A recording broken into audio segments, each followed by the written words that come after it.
Alright, so now let's put it back together. First, let's put your spur gear back in. Next, let's put your sector gear back in.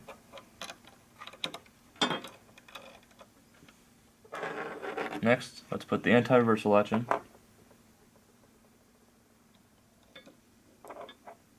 Let's not put the bevel in just yet.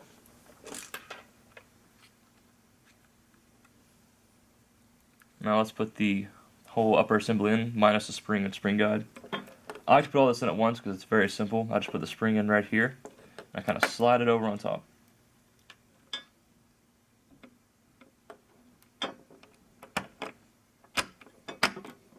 So now that that's on, put your shim if you lost a shim, put it back on top. Fix anything if it's misaligned. Now, set the spring in like this, don't put it in all the way yet. Now put your bevel gear in. Make sure your anti-reversal latch spring isn't latching down. It needs to latch where it's supposed to, which is even. If you don't do this, sometimes it can cause the motor to go backwards, and it's not necessarily good or bad, it's just not really my thing. If your anti-reversal latch keeps popping out, you can use a magnet to hold it in. That works very well. I found it very useful when I first had this gearbox, and it worked great. But if you've taken it apart so many times, you don't really need to. Mine doesn't want to stay.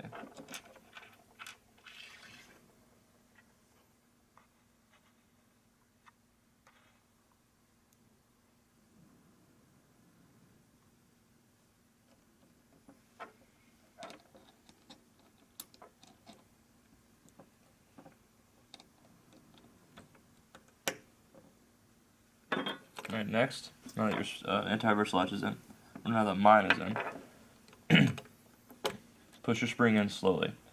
If you have a less powerful spring, like an M100, M110, or even M90, it may be a bit difficult to put it in because it has longer coils. Alright, next I like to start this way and move my way over. Slowly put your gearbox shell back on.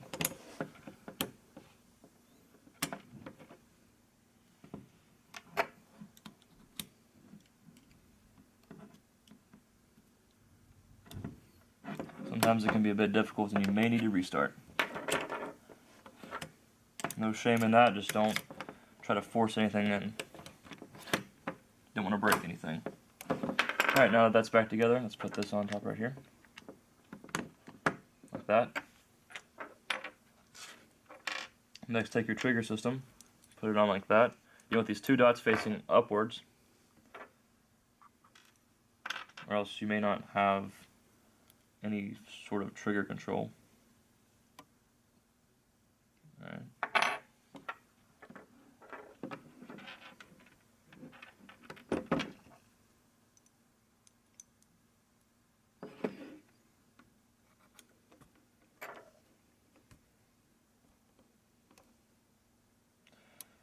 This is probably the easiest way to get it in, actually. You don't want to try to put this in while you're trying to get your gearbox back together. That can be a pain in the butt.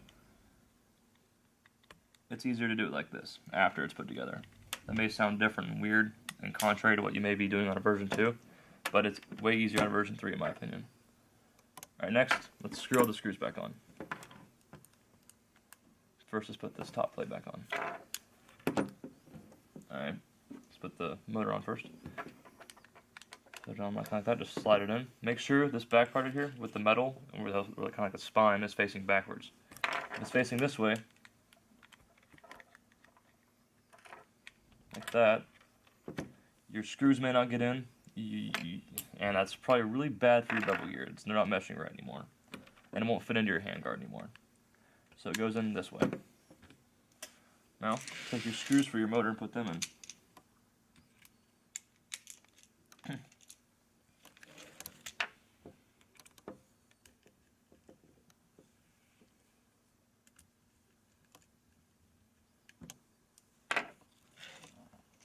Take this large piece right here, set it down, and this other smaller piece that fits right in here.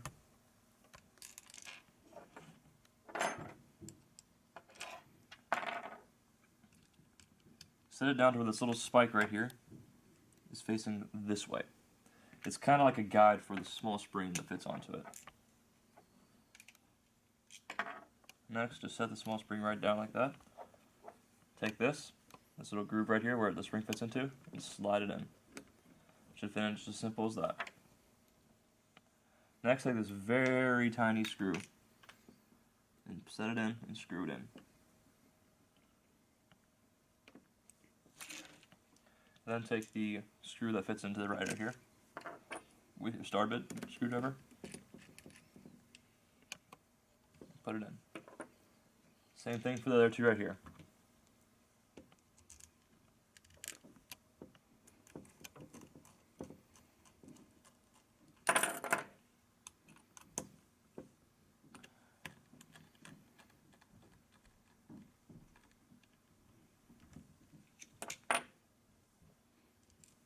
I'll screw this tiny little screw back in. Next, take this piece and put it right here, right back where it belongs. I find it easiest to go up, like that, between the trigger and the gearbox, and slide it in there. It's very simple. Next, take your red wire, connect it to the red motor tab, turn it back over, and connect your black to the silver. Black won't have black on it for some reason, they just put silver, but red definitely goes to red. Next, flip it back over and put your selector switch back on if yours accidentally came off. Mine did.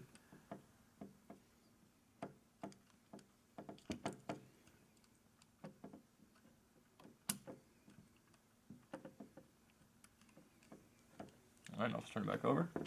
Check all your parts and make sure you didn't forget anything. That'd be very, very bad. Next, take your lower receiver, set your wires so they have plenty of room. Red goes on the selector switch side, and black goes on the other side. Don't get that confused. Don't try to put this one on this side or both on the same side or reverse them. I find it easiest to do it this way. There's enough room for both wires. There's enough room for each wire on each side, so we'll keep it like that. Next, set your selector switch to where it's about right there, to where it can mesh properly with the semi, which is what you're going to be putting it in on. Next, set your lower receiver to semi and slide it in. Watch the wires, you do not want to rip them.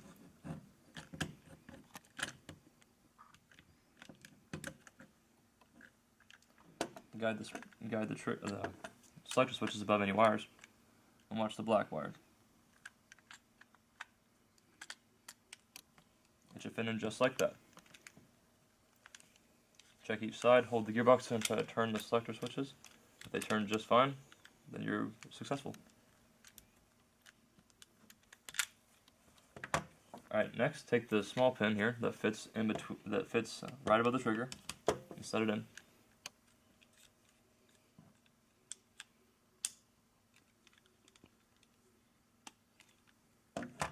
Next, take this screw that holds the motor in.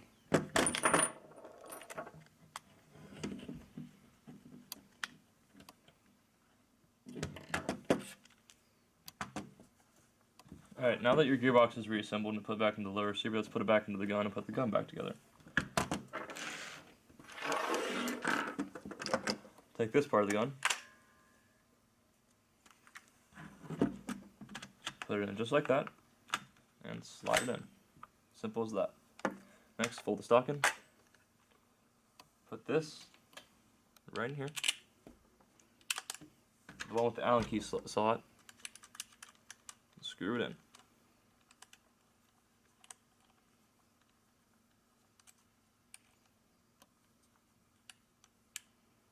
Make sure you're using the right size Allen keys for this. You don't want to strip a screw just because you're using a slightly wrong sized Allen key. That would suck.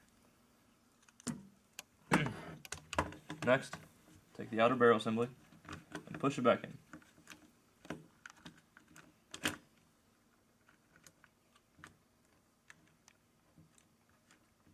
Be careful here as you don't want to rip any wires.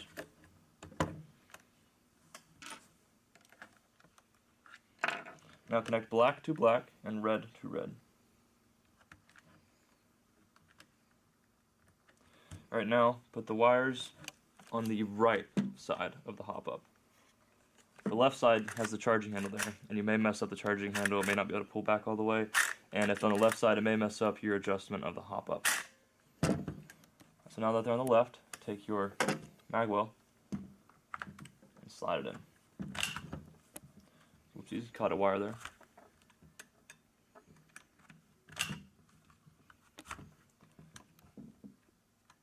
There we go. Now I'll take the pin that holds the mag well in place and push it in.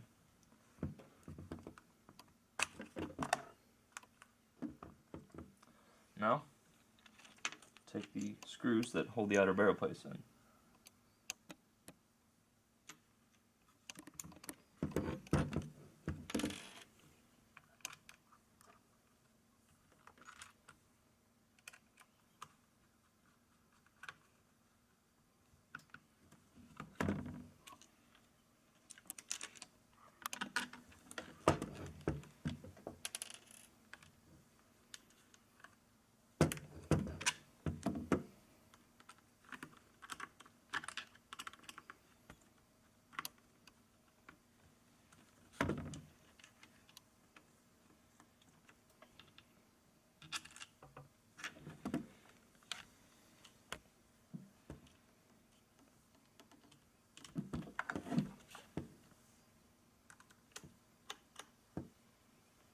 And now that all the outer barrel screws are screwed in place, let's connect your battery and see how well you did.